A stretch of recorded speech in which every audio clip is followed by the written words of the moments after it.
Assalamualaikum warahmatullahi wabarakatuh. Saya Habibur Rahman, Ketua Komisi 3 DPR RI, menyampaikan klarifikasi bahwa tidak benar kalau dikatakan ada surat Presiden kepada DPR RI yang berisi tentang pergantian Kapolri. Kami menghimbau kepada masyarakat agar jangan terpengaruh dengan isu-isu yang tidak benar dan tidak ada dasarnya. Kami benar-benar telah mengecek kepada pimpinan DPR, yang juga pimpinan DPR sudah mengecek kepada pihak terkait di istana bahwa memang tidak ada pengiriman surat presiden terkait pergantian Kapolri tersebut. Jadi saya pikir spekulasi terkait surat tersebut baiknya disudahi. Terima kasih. Wassalamualaikum warahmatullahi wabarakatuh. Itu ternyata setelah dicek oleh tim saya, ada beberapa produk dari hasil industri hilirisasi yang diekspor, contoh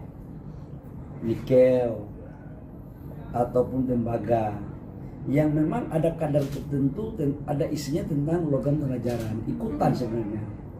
Tapi kan kita belum punya industri yang untuk secara spesifik ke situ.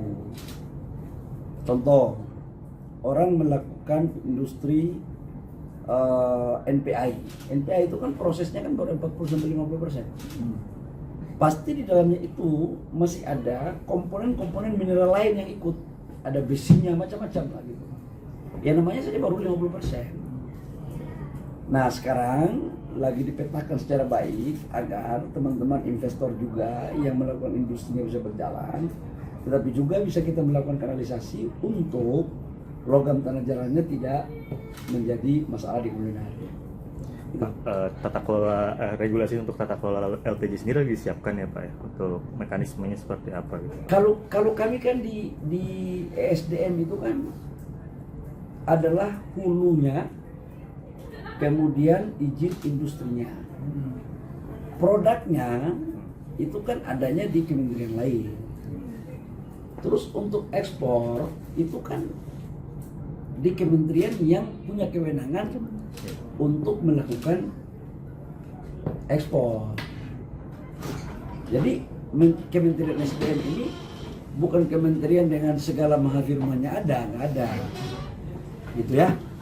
Pak, kalau untuk RKAB kan kemarin pengajuan revisinya udah selesai tanggal 31 Juli ya Pak. Ini kan udah masuk Agustus. Itu gimana Pak untuk update? Saya katakan bahwa RKAB kita lakukan dengan penuh rasa hati-hati dengan memperhatikan permintaan penawaran.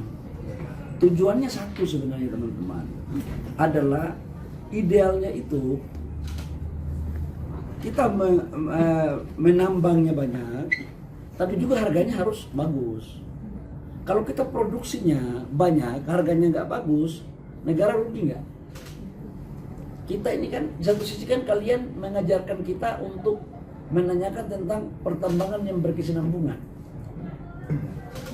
Kita maknai negara ini dikelola tidak hanya kita yang melakukan, tapi ada generasi kita berikutnya. Kalau hari ini kita melakukan dengan penuh tidak kehati-hatian, itu dampaknya adalah satu, harga bisa terkoreksi di bawah. Yang kedua, harusnya tambang kita bisa jual dengan harga yang baik dengan waktu yang panjang, itu juga bisa terpotong. Jadi menyangkut RKAB, kita tetap membuka, kita melakukan relaksasi yang terukur. Apa relaksasi yang terukur? Memenuhi kebutuhan domestik dan memperhatikan harga di dunia internasional. Karena kalau kita betul-betul membuka semau-mau orang lain, begitu kita buka besar, sementara konsumsinya sedikit, pasti harganya anjlok. Untuk batu bara di dunia ini cuma 1,3 miliar diperdagangkan. Tidak mungkin kalau kita 1,3 miliar diperdagangkan, kita melakukan produksi oversupply menjadi 1,5 miliar, itu harganya pasti jatuh. Dan dari 1,3 miliar itu 43% supply-nya dari Indonesia. Tapi yang selama ini kan terjadi, harga nggak dikendalikan oleh Indonesia. Harga dikendalikan oleh pihak lain. Nah saya nggak mau barang-barang Indonesia harga ditentukan orang lain. Jadi pertanyaan kamu tadi itu bagus. Tapi saya tahu ada maksud lain di balik pertanyaan kamu. Ya. Nanti kuota Apa saham itu loh. Oh, masalah. Sembilan rugi apa? Oh. saham di perusahaan induk di Cina sana. Ya itu kan aksi korporasi, ya. Aksi korporasi. Istilahnya. Itu ditanyakan kepada kementerian lain yang punya kewenangan mutlak gitu ya. Kalau untuk mengantisipasi agar yang izin yang di ESDM itu tidak serupa terjadi kayak gitu. Gini sebenarnya, Bos. Kita ini mantan pengusaha. Perusahaan yang kita bangun mau tambah karyawan atau mengurangi karyawan atau bubar, itu adalah tanggung jawab perusahaan itu. Pemerintah itu hanya memberikan izin gitu loh. Jadi jangan diartikan bahwa keberlangsungan sebuah perusahaan mutlak di tangan pemerintah. Itu jangan sampai ada pemikiran begitu. Tapi keberlangsungan perusahaan itu tergantung dari yang punya perusahaan dan yang mengelola perusahaan. Pemerintah sifatnya supporting apa yang dibutuhkan. Jadi jangan dibalik. Yang sunnah jadi wajib, wajib jadi sunnah. Ya. Saya baru 3 hari lalu dipresentasikan hasil tabung 3 kg dan valve-nya. Sekarang Lemigas lagi uji yang terakhir. Tetapi menurut informasi yang saya terima dari hasil mereka tinggal uji tembak aja yang belum. Karena itu kan diuji tembak dengan pembakaran 850 panasnya itu. Dan itu sudah tinggal uji tembak aja. Itu di Indonesia atau di Cina Pak uji tembaknya? Dua-duanya dilakukan. Jadi kita juga tembak juga. Pak, ini kan salah satu langkah untuk diversifikasi energi kita Pak ya. Jadi dijalankan di Agustus ini Pak, tahu gimana? Kau doakan aja. Ya. Doakan ya. Yang terbaik untuk Ibu Pertiwi tercinta ya. Bapak ingin masih ada Pak? Oh, enggak. Saya nggak bermaksud untuk melarang ekspor ya, nggak ada itu melarang ekspor, nggak ada. Tetapi ada sebagian kapal yang harusnya kita peruntukkan kepada satu negara, tapi karena kita butuh dulu, jadi kita tunda, kita kebutuhan dalam negeri kita dulu, 2 hari kemudian jalan, tapi tidak melarang ekspor, nggak ada. Itu ya. Tapi terkait Ganti ke depan. Kita membeli, etanol itu sebenarnya harganya tidak sama dengan perlakuannya, mungkin akan seperti BPKS, tetapi sampai sekarang kita lagi mengatur formulasinya. Kan molases sebenarnya. Etanol ini kalau B50, B10 berapa, B berapa itu kan campuran dari CPO dengan metanol. Jadi fame baru dicampur dengan solar. Jadilah B50, kan kira-kira begitu. B50 artinya apa? Famenya 50%, solar B0-nya 50%. Oke? Kalau etanol, itu bahan bakunya itu ada 3. Dari jagung, singkong, dan tebu. Tebu ini biasanya larinya ke molasses nih. Nah, harga mereka kita langsung patok. Tetapi kita bikin semacam harga yang ekonomis supaya petani juga punya pendapatan yang bagus. Sekarang ini harga molasses berapa per kilo? Etanolnya 11.000. Sekarang kita lihat harga bensin berapa? Itu subsidi yang 16.000. berapa? 300. 16.000. Karena ini etanol ini adalah bensin bersih yang bagus, harusnya idealnya dia pakai harga yang paling 16.000. Nah, kalau dia etanolnya di 11.000, kemudian harga bensin sekarang 16.000, berarti kan ada terjadi selisih tuh. Itu mungkin tidak ada dalam talangan. Tetapi ketika harga minyak dunia turun, ya kan, contoh harga minyak dunia turun menjadi 9.000 atau 10.000, etanolnya 11.000, berarti akan selisih 1.000. Nah, ini yang kita akan membentukkannya.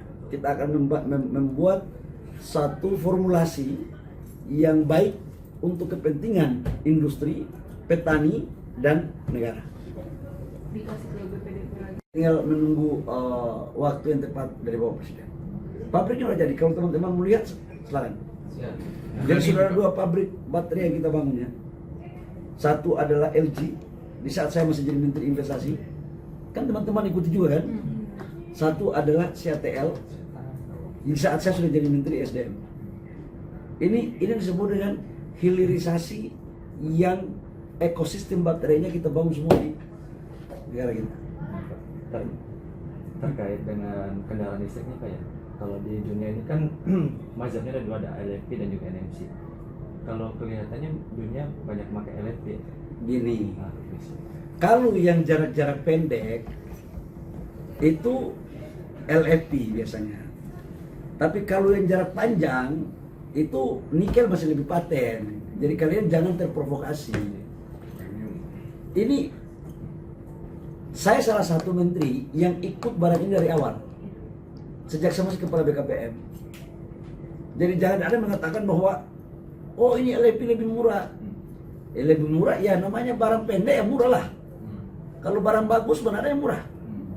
Dan saya pingin untuk ekosistem baterai mobil kita itu ada semua di Indonesia. Menggunakan NMC. Loh iyalah. Kok LFP kok tidak ada bahan bakunya kok? Ada rencana di ini nggak sih Pak, diatur nggak sih Pak? Kan sekarang saat ini lebih banyak mobil-mobil dari Cina yang LFP kan Pak. Ya ke depan akan ke sana. Bakal diatur gitu ya Pak. Ke depan akan ke sana. Oh, baru kali Pak buat yang Bagian salah satu strateginya. Oh, Nah, kita kan ada formulasinya nantinya. Untuk mobil listrik pertama di Indonesia apa? Hyundai. Hah? Siapa yang berdatang ke Hyundai dulu? Coba cek. Mobil Hyundai itu pertama itu adalah salah satu investasi mangkrak 708 triliun ketika saya jadi kepala BKPM. Hyundai itu saya tanda tangan MOU-nya pada bulan November tahun 2019. Saya kawal itu proyek itu di musim Covid 2020 dan 2 tahun selesai itu. Jadi baik baterai mobil maupun mobil listrik yang dibangun pabriknya di sini, ya alhamdulillah saya sedikit punya pengalaman lah.